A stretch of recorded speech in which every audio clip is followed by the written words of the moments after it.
नमस्कार, आप देख रहे हैं पीएसएन मीडिया। मैं प्रमोद कुमार सक्सेना। कभी-कभी इंसान छोटी सी समस्या से निजात पाने के लिए अपराध कर बैठता है, जिससे उसकी ज़िंदगी बर्बाद हो जाती है। प्रेमिका कमला से निजात पाने के लिए हरिराम मीणा भी ऐसा ही अपराध कर बैठा। इसका नतीजा यह हुआ कि राजस्थान के टोंक जिले की देवली तहसील के थाना धाड़ के अंतर्गत एक गांव बड़ौली आता है। इस गांव के रहने वाले गोकुल के खेत पर सरसों की फसल की कटाई का काम मजदूरों द्वारा किया जा रहा था। यह बात 10 फरवरी 2021 की है। सरसों काटते हुए मजदूरों की निगाह एक मानव कंकाल पर पड़ी। इस कंकाल के पास महिला की श्रृंगार सामग्री यानी चूड़ियां, बिछिया, नीली साड़ी वगैरह पड़ी थी। कंकाल साड़ी में लिपटा था। देखने पर लग रहा था कि कंकाल किसी महिला का है। यह बात मजदूरों ने खेत के मालिक गोकुल को बताई। गोकुल ने भी मौके पर आकर देखा, बात सही थी। गोकुल ने फोन कर गांव के सरपंच धनपत माली को खेत में कंकाल मिलने की बात बताई। कुछ ही देर में सरपंच भी खेत पर आ पहुंच गए। फिर उन्होंने फोन करके धार थाने में इसकी सूचना दी। सूचना पाकर धार थाना प्रभारी inspector Rameshwar Prasad police team के साथ घटनास्थल पर पहुंचे। घटनास्थल पर मुआयना किया। वहां पर नीले रंग की साड़ी में लिपटा कंकाल मिला।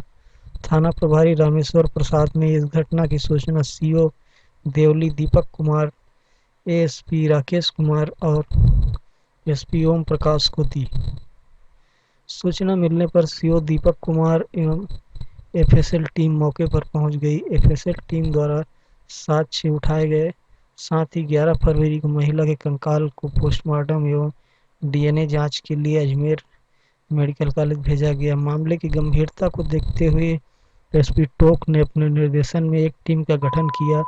इस टीम को जल्द से जल्द अज्ञात महिला कंकाल के बारे में पता लगाने की जिम्मेदारी दी गई। इस टीम में एएसपी मालपुरा राकेश कुमार, सीओ दीपक कुमार, थाना प्रभारी Dhad Rameshwar Prasad, head constable Harphool, Bhairutal constable Bhagchand, Bajrang, Meghraj, Ramraj, Kanhaiya Lal, महिला कांस्टेबल ज्योति और साइबर सेल के हेड कांस्टेबल सुरेश चंद शामिल थे। पुलिस ने सबसे पहले महिला के कंकाल में लिपटी हुई नीली साड़ी के पल्लू से बंधी मिली एक पर्ची लिखे मोबाइल नंबर की कॉल डिटेल निकाली। यह मोबाइल नंबर हरिराम मीणा पुत्र रामलाल मीणा निवासी गांव भरनी का था। इस नंबर से आखिर में महावीर मीणा से बात हुई। महावीर और हरिराम कॉल डिटेल में संदिग्ध लगे तो पुलिस टीम ने 13 फरवरी को हरिराम को उठा लिया और उससे पूछताछ की। थोड़ी देर तक तो वह आनाकानी करता रहा, मगर फिर जब पुलिसिया तेवर दिखाए तो वह तोते की तरह बोलने लगा। उसने अपना जुर्म कबूल लिया। पता चला कि लाश टोंक जिले के गांव जगनतन ढिकला निवासी कमला मोगिया की थी। वह राजू मोगिया की बेटी थी। इसके बाद दूसरे आरोपी महावीर मीणा को भी पुलिस ने हिरासत में ले लिया। उससे पूछताछ की गई तो उसने भी अपना जुर्म स्वीकार कर लिया। तब पुलिस ने महिला कंकाल के पास मिले सामान को देखने के लिए राजू मोगिया, उसकी पत्नी रत्नीबाई और मृतका कमला मोगिया की छोटी बहन को धाड़ थाने पर बुलाया। उन्होंने महिला के कंकाल के पास मिले सामान को देखकर अपनी बेटी कमला मोगिया पत्नी कालूलाल मोगिया के रूप में शिनाख्त की। लाश के शिनाख्त हो जाने के बाद आरोपियों को गिरफ्तार होने पर पुलिस ने चैन की सांस ली। कमला की हत्या का मुकदमा दर्ज कर लिया गया।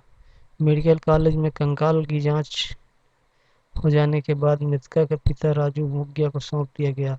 उन्होंने कंकाल का अंतिम संस्कार कर दिया। पुलिस ने मृतका के माता पिता राजू एवं रत्नीबाई का डीएनए टेस्ट भी कराया ताकि सच सामने आ सके। पुलिस अधिकारियों ने कमला के खून से हाथ रंगने वाले आरोपी महावीर मीणा और हरिराम मीणा से कड़ी पूछताछ की। पूछताछ में जो कहानी सामने आई वह आपके सामने इस प्रकार है। कमला मौर्य की शादी आज से करीब 10 साल पहले कालूलाल मौर्य हुई थी। कमला के माता पिता ने गरीबी में जीवन गुजारा था, मगर अपनी बेटी कमला की हर ख्वाहिश पूरी की थी। कमला सांवले रंग की आकर्षक नयन नक्श की नवयौवना थी।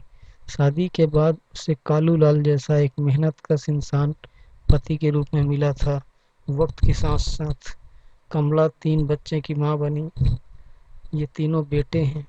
इस समय इनकी उम्र 7 साल, 5 साल और 3 साल है। कालूलाल दिन रात मेहनत मजदूरी में खटता था। इस कारण वह थका मांदा रहा तो घर लौटकर खाना खाकर बिस्तर पर सो जाता था। कालू की पत्नी कमला की हरकतें अभी जवान थी।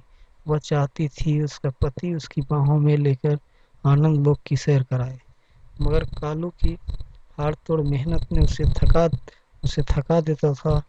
अगर इंसान की तन की ज्वाला ठंडी नहीं होती तो वो बहकने लगता है। अपने सुख के लिए उसके जो कदम बहकने लगते हैं। कालू तो अपनी बीवी और बच्चों से भरण पोषण के लिए रात दिन मजदूरी कर रहा था, वहीं कमला अपने देह सुख के लिए अपने जुगाड़ में लगी थी। करीब 10 महीने पहले कालू ने ढिकला निवासी दिव्यांग युवक हरिराम मीणा के खेत बटाई हिस्सेदारी पर ले लिया। इसके बाद कालू अपनी पत्नी कमला एवं तीनों बेटों के साथ जंगल तन में ढिकला स्थित महावीर के खेत में झोपड़ी बनाकर रहने लगा। खेत में रहते हुए कुछ दिन हुए थे कि वह महावीर खेत देखने आया। उस समय कालू खेत में काम कर रहा था। कालू की बीवी कमला झोपड़ी में बैठी खाना बना रही थी। महावीर सीधे झोपड़ी चला गया। उस समय कमला घुटनों तक साड़ी उठाकर बैठी थी। महावीर की नज़र कमला की गोरी पिंडलियों पर पड़ी। उसकी काम वासना जाग उठी। महावीर ने कहा, क्या पका रही है? कालू भाई के लिए। सुनकर कमला चौंकी। उसने आगंतुक पर नजर डाली। वह उसकी गोरी पिंडलियों की तरफ ताक रहा था। कमला ने झट से साड़ी नीचे की। इसी हड़बड़ाहट में उसके उभारों पर से साड़ी हट गई और उन्नत उभार देखकर महावीर बावला ही हो गया। कमला ने साड़ी ठीक ठाक किया और बोली, आपको पहचाना नहीं? मैं महावीर हूँ, यह खेत मेरा ही है। सुनकर कमला बोली, अच्छा तो आप महावीर जी हैं, आइए बैठिए, मैं चाय बनाती हूँ। महावीर खटिया पर बैठ गया। कमला चाय बनाने लगी। तभी कालू भी आ गया। महावीर और कालू बातें करने लगे। कमला चाय बना लाई। सभी ने चाय पी। इसके बाद महावीर ने कहा, कोई चीज़ चाहिए तो बोल देना, परेशान मत होना, मुझे अपना ही समझना। इसके बाद महावीर खेत में फसल देखकर गांव चला गया। महावीर की आंखों में 3 बच्चों की मां कमला का मादक बदन बस गया था। वही सारी रात उसे पाने का षड्यंत्र मन ही मन करता रहा। महावीर 2 दिन बाद फिर खेत जा पहुंचा। खेत तो बहाना था, उसे तो कमला को रिझाना था। इस कारण वह दुकान से बच्चों के लिए खाने पीने की चीजें भी लाया था। कमला से महावीर हंसी ठिठोली करने लगा। वह उसकी सुंदरता की तारीफ भी करता। कमला द्वारा बनी चाय का बखान भी करता। महावीर उसके बाद अक्सर 2-4 दिन बाद खेत जाने लगा। वह कमला को ललचाई नजर से देखता रहता था। उस रोज कालू काम से नहीं गया हुआ था। महावीर आ गया खेत पर। कमला से पता चला कि कालू शाम तक घर लौटेगा। बस उस रोज महावीर ने बिस्कुट भुजिया देकर बच्चों को झोपड़ी से बाहर खेलने भेज दिया। उसके बाद महावीर ने कमला से पूछा, लगता है मेरा आना तुम्हें अच्छा नहीं लगता? तो कमला ने कहा, नहीं नहीं, ऐसी कोई बात नहीं है, मुझे तो बहुत अच्छे लगते हो। कमला ने कहा। सुनकर महावीर ने आओ देखा न ताओ कमला को बाहों में भर लिया। थोड़ी सी नानुकुर के बाद कमला ने अपना तन महावीर के हवाले कर दिया। महावीर और कमला वासना के दरिया में गोंदते लगाने लगे। कमला को महावीर ने ऐसा शारीरिक सुख दिया कि वह उसकी दीवानी हो गई। कमला भूल गई कि वह शादीशुदा और 3 बच्चों की मां है। उसके ये बहके कदम उसे कहीं कहीं का नहीं छोड़ा। अवैध संबंधों का परिणाम बहुत खतरनाक होता है। कमला को जो शारीरिक सुख महावीर ने कई बरसों बाद दिया, वह उस सुख की खातिर अपने पति और बच्चों तक को ताक पर रखकर महावीर के साथ भाग जाने को तैयार हो गई। कालू शरीफ था, उसे पता नहीं था कि उसकी गैर मौजूदगी में उसकी बीवी गैर मर्द के साथ रंगरलिया मना रही है। वह तो सोचता था कि महावीर अपनी खेती देखने आता है, जबकि महावीर तो कमला से मिलने के लिए आता था। कालू वहीं खेत पर रहता था, इस कारण कमला और महावीर का मिलन नहीं हो पाता था। ऐसे में वासना की आग में जल रहे महावीर और कमला ने योजना बनाई कि दोनों चुपके से भाग जाएंगे। महावीर ने कमला से कहा, मैंने देवली में कमरा किराए पर ले लिया है, तुम वहीं रहना, मैं भी आता जाता रहूंगा। बाद में जब सब कुछ ठीक हो जाएगा तब मैं तुमसे शादी कर लूंगा और बच्चों को भी अपना लूंगा। सुनकर कमला बहुत खुश हुई। करीब 7 महीने पहले एक रोज कमला बिना कुछ बताए घर से चली गई। महावीर योजना अनुसार कमला को लेकर देवली कस्बे पहुंचा और किराए के कमरे में कमला को छोड़कर वापस गांव ढिकला आ गया ताकि उस पर कोई शक न करे। उधर पत्नी के अचानक गायब हो जाने पर कालू को भी कुछ समझ नहीं आ रहा था कि उसकी पत्नी गई तो कहाँ गई। कालू ने उसकी बहुत खोजबीन की, रिश्तेदारी में ढूंढा, मगर कमला का कोई पता नहीं चला। उसे जमीन खा गई या आसमान निकल गया। थक हार कर कालू ने थाना दूनी में कमला की गुमशुदगी की रिपोर्ट दर्ज करा दी। पुलिस ने उसकी खोजबीन नहीं की। पुलिस वालों ने कहा कि कहीं गई होगी, अपने आप आ जाएगी। गरीब की भला कौन सुनता।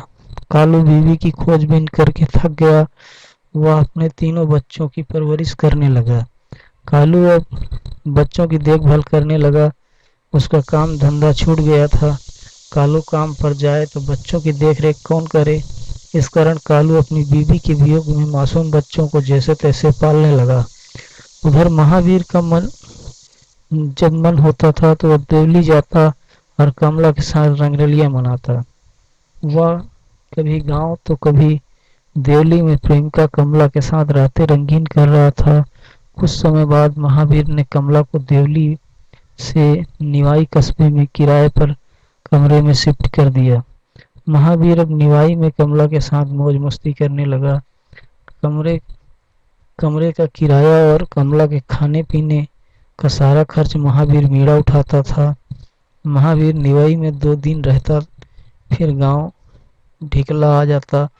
गांव में 2-3 दिन रहता, फिर निवाई कमला के पास चला जाता।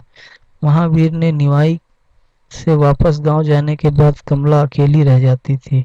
वह बमुश्किल समय अकेले काटती थी। ऐसे में कमला ने तय कर लिया कि वह महावीर के साथ ढिकला जाकर रहेगी। उसे अपने बच्चों की भी याद सता रही थी। महावीर जब जनवरी के दूसरे हफ्ते में निवाई कमला से मिलने आया तब कमला ने उससे कहा कि अब वह यहाँ अकेली नहीं रहेगी।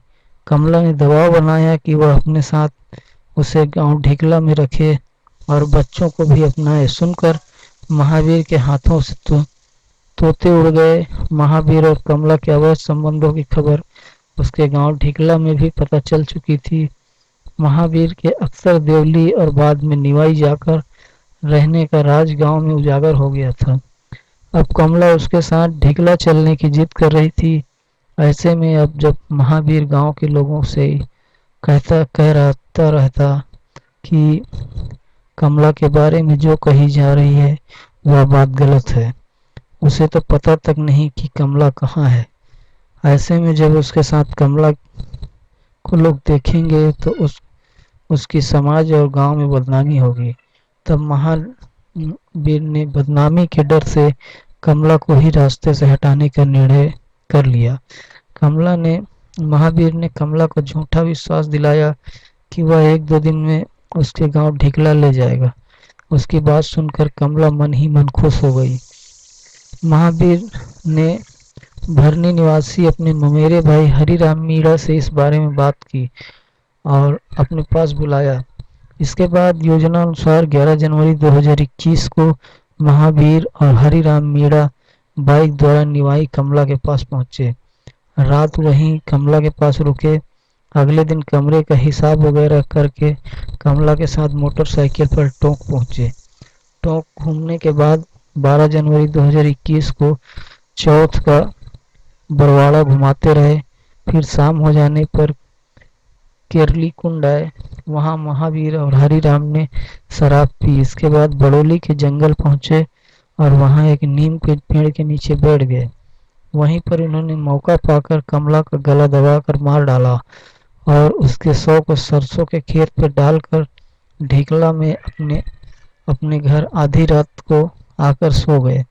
कमला ने हरिराम के मोबाइल नंबर की पर्ची अपनी साड़ी के पल्लू में बांध रखी थी ताकि कभी उसके मुझसे बात करेगी। इसी पर्ची से पुलिस को हत्यारों तक पहुंचा दिया। सरसों के खेत में कमला की लाश पड़ी रही। 12 जनवरी 2021 की रात 11 बजे कमला की हत्या कर शव गोकुल जाट के खेत में सरसों की फसल के बीच में फेंका गया था। लाश सरसों के बीच खेत में पड़ी रही।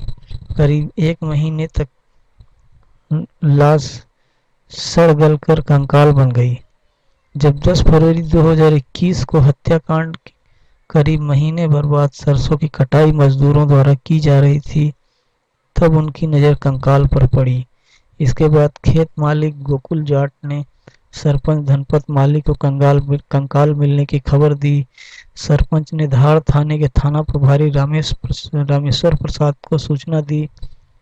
पुलिस ने पूछताछ पूरी होने पर दोनों आरोपियों महावीर मीणा और हरिराम मीणा को कोर्ट में पेश कर न्यायिक अभिरक्षा में भेज दिया है।